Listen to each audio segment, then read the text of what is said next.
Bom, descobriu-se em 1500. E depois de 1500, já foram colocando casinhas aqui? Não. Eles não achavam viável, entendeu? Se colocaram alguma coisa aqui porque eles acharam que não valia a pena. Então, durante 30 anos, não houve colonização aqui no Brasil. Não houve colonização. Somente exploração do pau-brasil, tá? Por quê? Porque essa madeira de cor vermelha tinha muita saída na Europa. Então, a única coisa que eles faziam era vir aqui, pegava o pau-brasil e ir embora, tá? E o Brasil, a costa brasileira, começou a ser invadida por holandeses, franceses e ingleses. E quando Portugal ficou sabendo disso, o que Portugal fez? Bom, gente, vamos dar um jeito de segurar as pontas do povo aí, porque tá demais. Então eles mandaram uma coisa chamada Expedições Guarda-Costas, que cá para nós não funcionou, tá? Aí, o motivo principal para iniciar essa colonização brasileira foi exatamente essas invasões. Por quê? Porque esses holandeses, franceses e ingleses estavam atrás do açúcar brasileiro, não do pau-brasil. Eles se juntavam com algumas tribos para poder um brigar com o outro por conta do açúcar.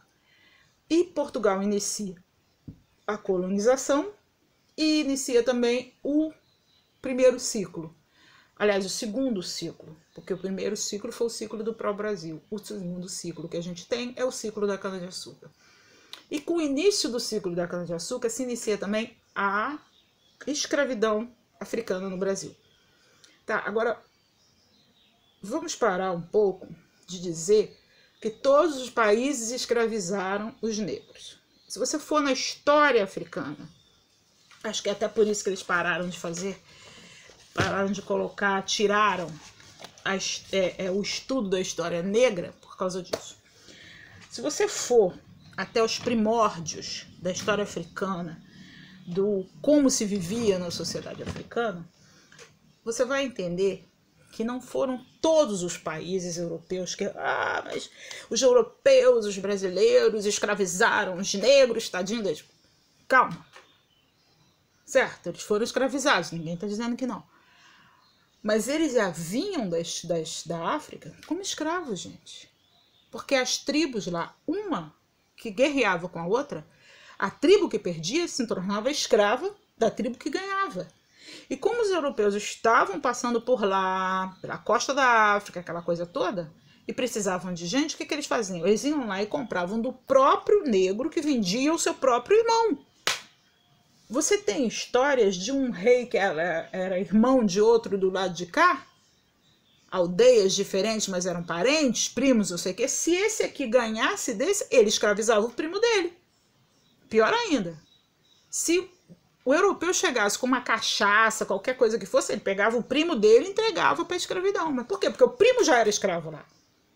Então essa história de que você tirou o negro da liberdade. Vamos devagar com o andor que o santo é de barro. Eu não estou aqui dizendo que o negro não foi escravizado. Ele foi. Passou um bom tempo. Do século XVI até o século XIX ele foi escravizado aqui no Brasil.